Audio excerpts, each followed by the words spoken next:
Hello বন্ধুরা, creative ক্লাসরুমে তোমাদের সবাইকে স্বাগতম। আশা করি সবাই ভালো আছো।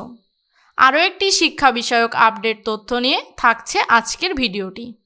শিক্ষা প্রতিষ্ঠান খুলবে ধাপে ধাপে, এই বিষয়ে যা বললেন শিক্ষামন্ত্রী।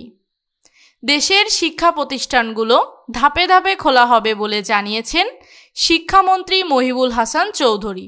গতকাল মঙ্গলবার 30 জুলাই সন্ধ্যায় স্বরাষ্ট্র মন্ত্রণালয়ের সভাকক্ষে 7 মন্ত্রী, 4 সচিব ও আইনশৃঙ্খলা বাহিনীর শীর্ষ কর্মকর্তাদের সঙ্গে বৈঠক শেষে সাংবাদিকদের কথা বলেন তিনি বলেন, আমরা জননিরাপত্তা এবং ঝুঁকি বিবেচনায় নিয়ে ধাপে ধাপে শিক্ষা প্রতিষ্ঠানগুলো খুলতে চাই। ইন্টারনেট যেহেতু সচল হয়েছে, সেহেতু অনলাইনে ক্লাসের শুরুর বিষয়টি নিয়ে বিবেচনায় নেব। শিক্ষামন্ত্রী আরও বলেন, আমরা এর আগেও বলেছি, যারা নিরপরাধ শিক্ষার্থী এবং যারা শান্তিপূর্ণভাবে এ আন্দোলনে অংশগ্রহণ করেছেন, তারা কেউই যাতে কোনো ধরনের প্রশাসনিক হয়রানির শিকার বা আইনি জটিলতায় না পড়েন, এ ঘোষণা দিয়েছি। যেসব শিক্ষার্থী বা অভিভাবকেরা যদি মনে করেন তারা নিরপরাধ, তারা অবশ্যই সেটা নিয়ে আমাদের সঙ্গে যোগাযোগ করতে পারেন। আমরা সরাসরি তাদের সব ধরনের সহযোগিতা দেব, কিন্তু সুনির্দিষ্টভাবে অবশ্যই সেগুলো বলা প্রয়োজন।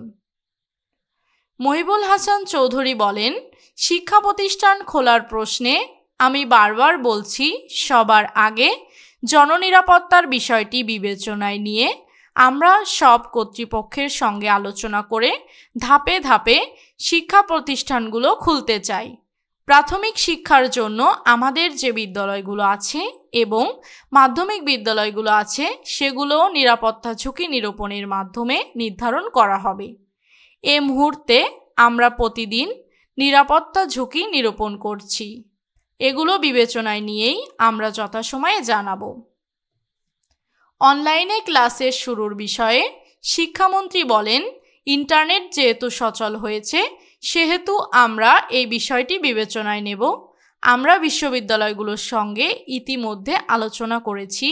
বেসরকারি কিছু বিশ্ববিদ্যালয় এ বিষয়ে সম্ভাব্যতা যাচাই করছে, সেটা আমরা যথাসময়ে জানিয়ে দেব।